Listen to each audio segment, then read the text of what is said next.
বাবু, এই প্রচণ্ড ঝড় দিচ্ছে, মনে হচ্ছে জাহাজ আর সামলানো যাবে না। আপনি ওপাশের ছোট নৌকাটা নামানোর চেষ্টা করুন। আমি দেখছি, তুই ওদিকে নৌকাটা খোলবার চেষ্টা করো। জাহাজটা উল্টে গেলে কিন্তু আর কিছু করা যাবে না। হঠাৎই ঝড় বৃষ্টি শুরু হলো। আমরা তো দেখে বেরোলাম, আবহাওয়ার কোনো খারাপ সংকেত নেই। আবহাওয়া কখন বদলাবে কেউ জানে না। আমাদেরই ভুল হয়েছে, আমরা রক্ষণাবেক্ষণের জন্য কিছু আনিনি। বাবু, আপনি কোথায়? ওই যে নৌকা ভেসে যাচ্ছে, তাড়াতাড়ি আপনি ওখানে যান। এই যে আমি চলে এসেছি, দাঁড়াও, আমি তোমার দিকে একটা দড়ি ছুঁড়ে দিচ্ছি। বাবু, আমি হয়তো আর ফিরে যেতে পারবো না, তবে আপনি আমার পরিবারের একটু খেয়াল রাখবেন। আমার ছোট ছেলেটার ভবিষ্যৎ আপনার হাতে বাবু। বিক্রম, তোমাকে আমি বাঁচাতে পারলাম না, এটা আমার বড় আফসোস থেকে যাবে। তবে আমি আজকে কথা দিচ্ছি, তোমার পরিবারকে আমি খুব যত্নে রাখব। তোমার ছেলের ভবিষ্যৎ আমি নষ্ট হতে দেব না। তুমি আমার সব কাজে সবার আগে এগিয়ে আসতে। তোমার মতো বন্ধুরূপী সহকারী আমি আর পাবো না। যেখানে থেকো ভালো থেকো, এই কামনাই করি।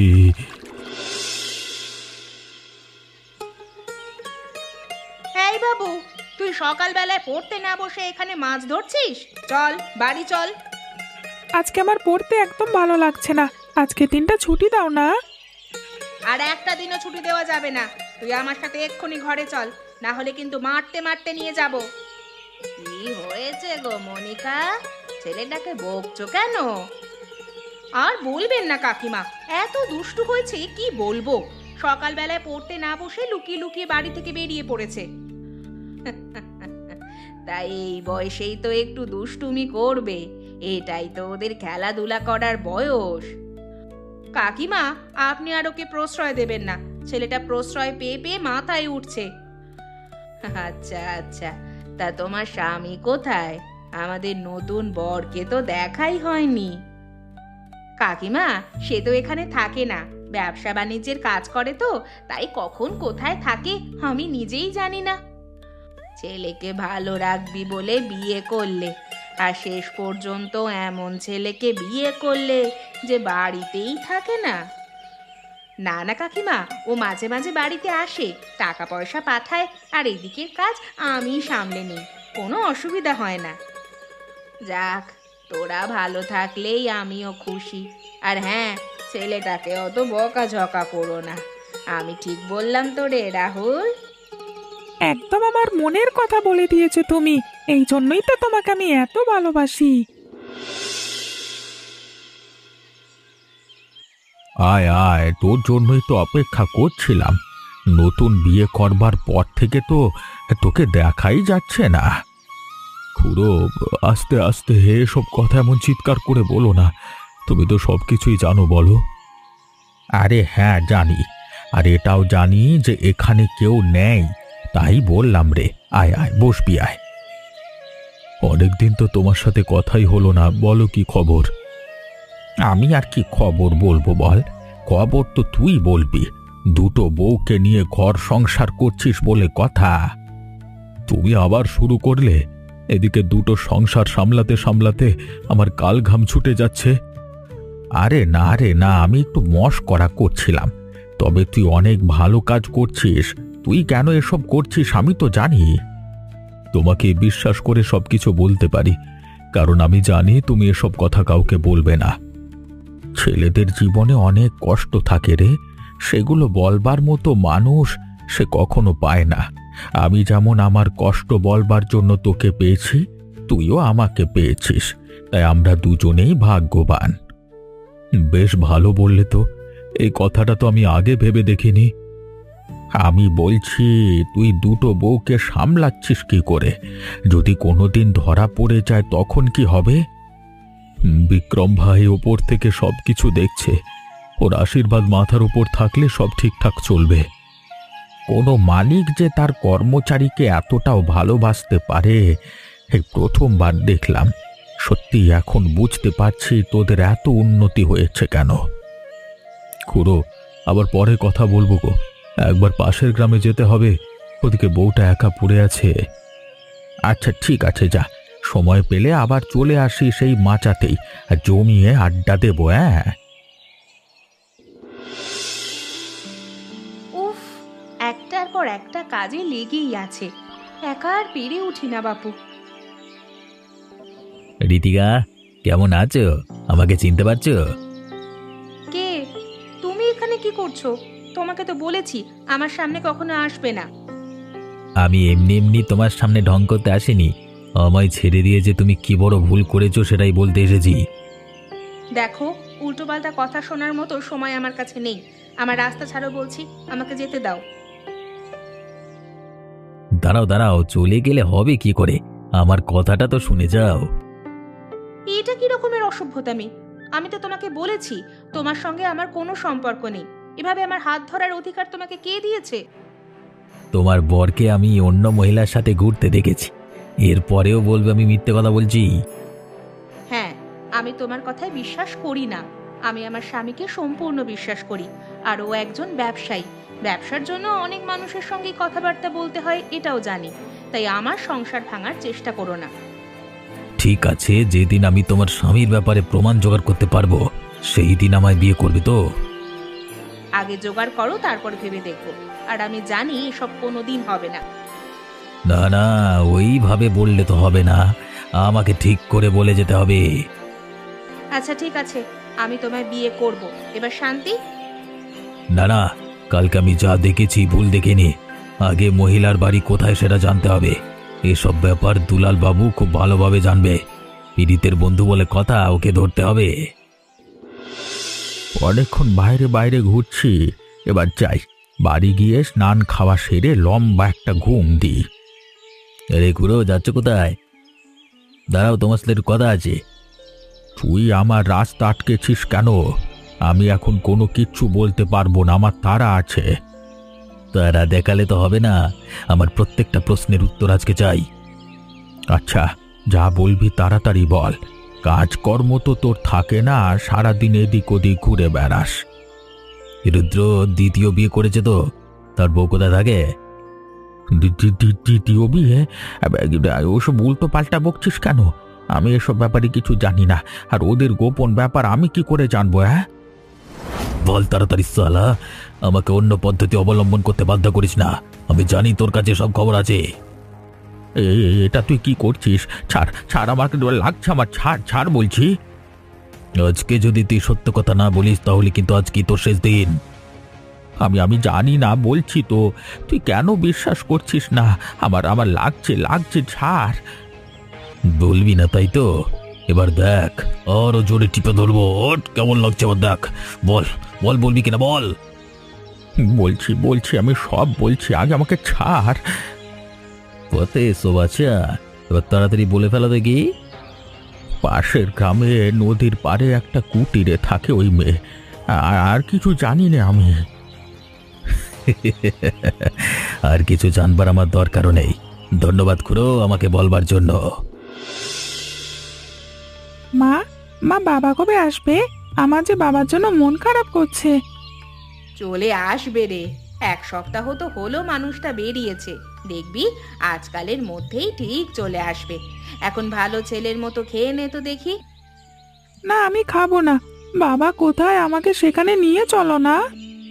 কেউ একজন বাবার কাছে যাওয়ার জন্য বায়না করছিল মনে হচ্ছে, তাই জন্য বাবা তার কাছে চলে এসেছে। দেখ তোর জন্য আমি কি এনেছি। বাবা, তুমি আমার জন্য খেলনা এনেছো? কি মজা কি মজা! এসো না, আমরা দুজনে মিলে একসাথে বসে খাওয়া দাওয়া করি। ভাগ্যিস তুমি এসে গেছো, ছেলেটা এবার আমাকে না হলে পাগল করে দিত। আমি জানি গো তোমাদের একটু অসুবিধে হয়, কিন্তু কি করব বলো, আমার কাজটাই যে এরকম। ওগো শোনো না, আমারও তো টাকার দরকার নেই। তুমি এই গ্রামেতেই একটা ছোট ব্যবসা খোলো না। তুমি, আমি আর আমাদের রাহুল একসাথে থাকবো। তাহলে তো তোমাকে আর দূরে যেতে হবে না। না গো গিন্নি, আমি তা করতে পারি না। তোমাদেরও যেমন স্বপ্ন আছে, আমার বাবারও সেই স্বপ্ন ছিল যে আমি তার ব্যবসাকে অনেক বড় করব। বাবার মৃত্যুর কিছুদিন আগে তার ইচ্ছে প্রকাশ করেছিল। বাবার ইচ্ছে তো আমি পূরণ করেই ছাড়ব।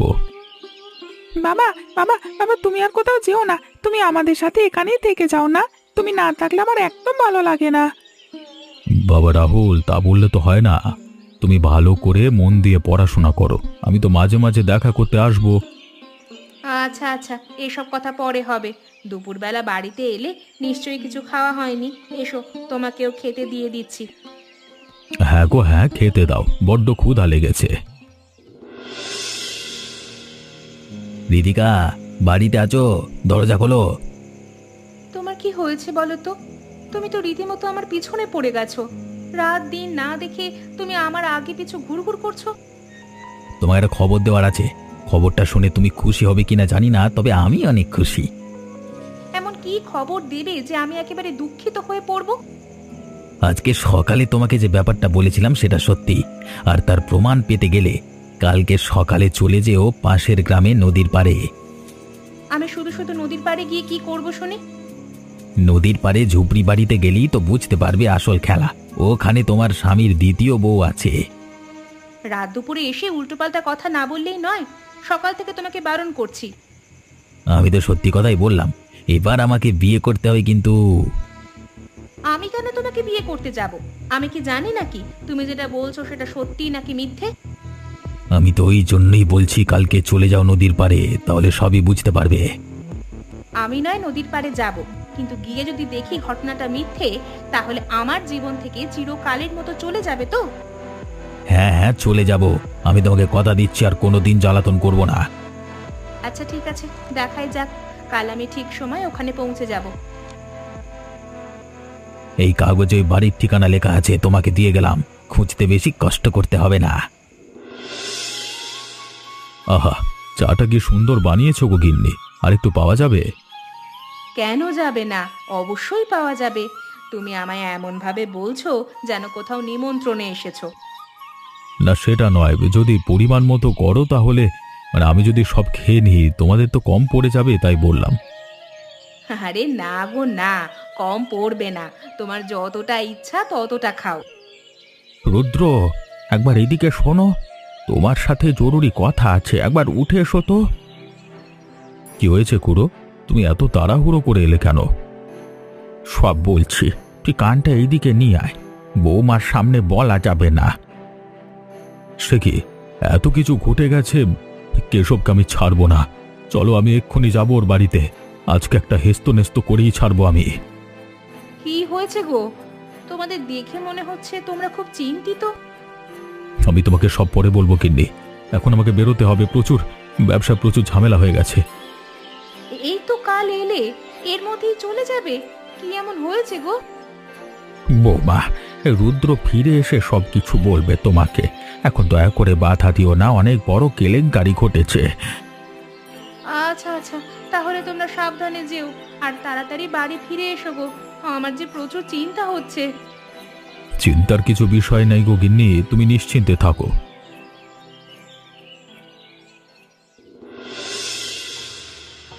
কেশব, কেশব, বাড়ি থেকে বেরিয়ে আয় বলছি। কে যে এখানে এসে চেঁচামেচি করছিস কেন? হ্যাঁ, আমি তোর কি ক্ষতি করেছিলাম? তুই আমার সংসার ভাঙছিস কেন? কি ক্ষতি করেছিলিস? হ্যাঁ, আমি এক্ষুনি বলছি। আমার প্রেমিকাকে বিয়ে করেছিস তুই, আমি কি তোকে ছেড়ে দেব? তুই যেমন আমার মন ভেঙেছিস, আমি তোর সংসার ভাঙবো। তুই আমাকে চিনিস না, তোকে একদম জানে মেরে দেব। ভালোই ভালোই বলছি, আমাদের মাঝে ঢুকিস না। রুদ্র, রুদ্র, এভাবে হাঁটাহাঁটি করিস নে। তুই একটা ভদ্র বাড়ির ছেলে, এসব তোকে মানায় না। ছেলেটা ভদ্র? খুড়ো, তুমি পাগল হয়ে গেছো?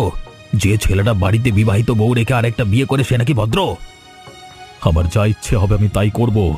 তোর মাঝে ঢোকবার কি দরকার? তুই আমার আর রীতিকার প্রেমের মাঝে ঢুকেছিলিস কেন? আমাদের এতদিনের সম্পর্ক তোর জন্য ভেঙে গেছে। প্রথমে ভেবেছিলাম আমার রীতিকাকে তুই ভালো রাখবি, তাই চুপ হয়ে গিয়েছিলাম, কিন্তু এসব দেখবার পর তো আমি চুপ থাকবো না। রুদ্র, এ বোঝবার ছেলে নয়, তুই চলে আয়। আমাদের বৌমাকে বোঝাতে হবে। খুড়ো, তুমি এই চরিত্রহীন ছেলেটার পাশে আছো? ছি ছি ছি ছি ছি, আমি কি তোমাকে সম্মান করতাম খুব? তুমি, হ্যাঁ, গোটা গ্রামের লোক তোমাকে সম্মান করতো, আমি কেন? আর তুমি এমন। আমি কি করব না করব সেটা আমার ব্যাপার, আমাদের মাঝখানে নাক গলাতে হবে না। ঠিক আছে, তোরা কি করবি করে নে, আমিও এর শেষ থেকে ছাড়বো।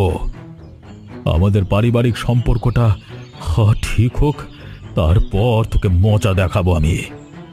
কি করবি রে তুই? তখন থেকে দেখছি গায়ে হাত দিয়ে যাচ্ছিস। আহা, তোরা মারামারি করিস নে, আয় রুদ্র, চলে আয়। দিদি, ভিতরে আসছি। হ্যাঁ হ্যাঁ, আসুন, কিন্তু কিছু মনে করবেন না দিদি, আমি আপনাকে ঠিক চিনতে পারলাম না। আমিও আপনাকে চিনি না, তবে ঠিকানা জোগাড় করে এসেছি, কিছু খোঁজ খবর নেওয়ার ছিল। কি খোঁজ খবর নেওয়ার আছে বলুন, আমি যতটুকু পারবো করব। আচ্ছা, আপনার স্বামীর নাম কি রুদ্র? উনি কি ব্যবসা করেন? হ্যাঁ, আপনি তো একদম ঠিক বলছেন, কিন্তু আপনি আমার স্বামীর ব্যাপারে এত কিছু জানলেন কিভাবে? যেটার ভয় পেয়েছিলাম সেটাই হলো, আমার স্বামীর দুটো স্ত্রী। কি বলছেন আপনি? আমি তো কিছুই বুঝতে পারছি না। আপনার স্বামী দুটো বিয়ে করেছে, আমিও ওনার স্ত্রী। এতদিন আমি বুঝতেই পারিনি, তবে এখন সবটাই বুঝতে পারছি। এসব আপনি কি বলছেন? আমি যে বিশ্বাস করতে পারছি না। প্রথমে আমিও বিশ্বাস করতে পারিনি, তাই জন্য এখানে খোঁজ খবর নিতে এসেছিলাম। এসে দেখি সবকিছুই সত্যি। এবার আমাদের কি হবে? ওই আমাদের দুজনের জীবন নষ্ট করে দিল। আমার যে একটা ছেলে আছে ছোট, আমি তাকে কি জবাব দিব? ওই মানুষটা যে এত বড় ঠকবাজ আমি এতদিনে বুঝতেই পারিনি। ছেলেও আছে? হায় হায়, এ আবার কি হলো? ওটা ওনার ছেলে নয়, আমার প্রথম স্বামী পানিতে ডুবে মারা গেছে। সে যাই হোক, দুজনকে ওই ব্যক্তি ঠকিয়েছে, আমরা ওকে ছাড়বো না। দিদি, তুমি কি যাবে আমার সাথে? আমি জানি ওকে কোথায় পাওয়া যাবে। হ্যাঁ দিদি, চলো, আজকেই সব কিছু পরিষ্কার করে নেব। শেষ পর্যন্ত এইরকম হলো। দিদি, কান্নাকাটি করে কিচ্ছু হবে না, আমি বুঝতে পেরে গেছি। ওপরওয়ালা আমাদের কপালে যা লিখে গেছে তাই হবে। এখন চলো, যদি কিছু করতে পারি। গিন্নি, আরে গিন্নি, কোথায় গেলে? যেখানেই থাকো আমার সামনে এসো। মনে হচ্ছে বৌমা বাড়িতে নেই। যেটা আন্দাজ করেছিলাম সেটাই হয়েছে। গিন্নি ঠিকানা যেহেতু পেয়ে গেছে, সে নিশ্চয়ই আমার দ্বিতীয় বউয়ের কাছে চলে গেছে। এখন আমি কি করব? আরে তুই সব সত্যিটা দুই বউকে বলে দিচ্ছিস না কেন? তুই যদি ভালোভাবে বুঝিয়ে বলিস, নিশ্চয়ই ওরা বুঝবে। আমি তো কাউকে জানাতে চাই না। এতদিন ধরে সবকিছু লুকিয়ে লুকিয়ে রাখলাম, আর আজকে এই হলো। সব সময় সব জিনিসটা লুকিয়ে রাখা যায় না রে। তুই তো অনেক চেষ্টা করেছিস, এবার সময় এসেছে সত্যি বলে দেওয়ার। খুড়ো, ওরা দুজন বুঝবে নাকি আমার সংসার ভেঙে যাবে? কি হবে সেটাই ভেবে আমার চিন্তা হচ্ছে। তুই আমার কথাটা শোন, কিচ্ছু হবে না। ওপরওয়ালা যা করেন ভালোর জন্যই করেন। তুই একটু শান্ত হ। শান্ত হতে পারছি না গো, কি থেকে যে কি হয়ে যাবে বলা যায় না। তোকে আমি বলছি তো, কিচ্ছু হবে না, আমায় বিশ্বাস করিস তো। আয় আয়, খাটের উপর এসে বস, অত উত্তেজিত হোস নে। খুড়ো, আমি হয়তো একাই কাজটা করতে পারবো না। যদি আমার কথায় কাজ না হয় তাহলে তুমি একটু বুঝিয়ে বলো কিন্তু। আরে তুই চিন্তা করিস নে, আমি তোর সাথে সব সময় ছিলাম তো, আর এখনো থাকবো। দিদি, এবার আমার কি হবে গো? আমি কি করে জানবো বলো তো? আমি এখনো আমার নিজের ভবিষ্যৎ বুঝতে পারছি না। তোমারটা কি করে বলি বলো তো? কি গো, আমি ঠিক কথা বলেছি তো? এবার বিশ্বাস হলো তো? এখন আমি কিছু বলতে চাইছি না, আমার মন মেজাজ একদম ভালো নেই। এখান থেকে চলে যাও। না না, সব সময় তাড়িয়ে দিলে তো আমি শুনে নেব না। তুমি আমাকে কি কথা দিয়েছিলে মনে আছে তো? আমি তোমায় বিয়ে করতে পারবো না, হয়েছে? এবার দয়া করে আমার সামনে থেকে সরে যাও। একটা চরিত্রহীন ছেলেকে বিয়ে করে আবার আমাকে গরম দেখাচ্ছ? সত্যি তোমরা কি ধরনের মানুষ? এই যে বাপু, তুমি কে আমি জানি না, তবে আমাদের রাস্তা ছাড়ো। এটা আমাদের ভবিষ্যতের প্রসঙ্গ। আমার ভবিষ্যতের প্রসঙ্গ? রীতিকা আমাকে বিয়ে করবে বলে ছেড়ে দিয়েছে, এখন আমি বিয়ে করিনি। দেখো, তোমাদের সাথে কি হয়েছিল আমি জানি না, আর এটা তোমাদের ব্যক্তিগত ব্যাপার, তোমরা দেখে নিও। এখন আমাদের যেতে দাও। রীতিকা, তাহলে তুমি কাকে নিয়ে ঘর করছিলে বুঝতে পারছো তো? তুমি এরকম ছেলের জন্য আমাকে ছেড়ে দিয়েছিলে? এই এক কথা তখন থেকে বারবার বলেই চলেছে, বিরক্তিকর। সরে যাও, সরে যাও আমার রাস্তা থেকে। তুমি আমাদের সাথে এমন নোংরা খেলা খেললে কেন? আমরা তো তোমার কোনো ক্ষতি করিনি। ছি ছি ছি, তোমাকে আমি কত বিশ্বাস করেছিলাম, ওই ছোট ছেলেটাকে আমি কি বলবো বলো তো? দেখো, আমার কথাটা আগে শোনো। তোমরা আমাকে শুধু শুধুই ভুল বুঝছো। আর কি শুনবো? হ্যাঁ, সবই তো পরিষ্কার হয়েই গেছে। দুজনের জীবনটাকে পুরো বরবাদ করে দিলে। তোমার মন এতটা নীচ আমি জানতাম না। বৌমা, তোমরা রুদ্রকে ভুল বুঝছো। তোমার স্বামী যখন মারা যায় তখন থেকে রুদ্র প্রতিজ্ঞা করেছিল কোনোদিন কোনো সমস্যা হতে দেবে না তোমাদের। আর আর যাতে তোমরা ভালো থাকো সেই জন্যই এই পদক্ষেপ নিয়েছিল। তাহলে তুমি সেটা আমাকে বলে দিতে পারতে। বলে দিলে তো তুমি লজ্জিত হতে, সম্পর্কে কৃতজ্ঞতা স্বীকার করতে। আমি এসব চাই না। আমি চেয়েছিলাম তুমি যাতে আগের মতোই ভালো থাকো। ভুল হয়ে গেছে গো, না বুঝে অনেক খারাপ খারাপ কথা বলে দিয়েছি তোমায়। আমায় ক্ষমা করে দাও গো। না না, তুমি ক্ষমা চাইছো কেন? তুমি তো আর জেনে বুঝে এসব করনি। আপনি মনে মনে আমাদের এত সাহায্য করছেন আমি বুঝতেই পারিনি। এত সাহায্য করার জন্য আপনাকে অসংখ্য ধন্যবাদ। এই জন্যই আমি লুকিয়ে রেখেছিলাম। ধন্যবাদ, কৃতজ্ঞ থাকবো আমি, এসব আমি শুনতে চাইনি। আচ্ছা, এসব কথা আর বলবো না। তাহলে কি আমরা সবাই এবার একসাথে থাকতে পারি? থাকতে পারি মানে কি? এবার আমরা সবাই একসাথেই থাকবো। বন্ধুরা, এমনই মজার মজার গল্প আরও দেখতে আমাদের চ্যানেলটিকে অবশ্যই সাবস্ক্রাইব করতে ভুলবেন না।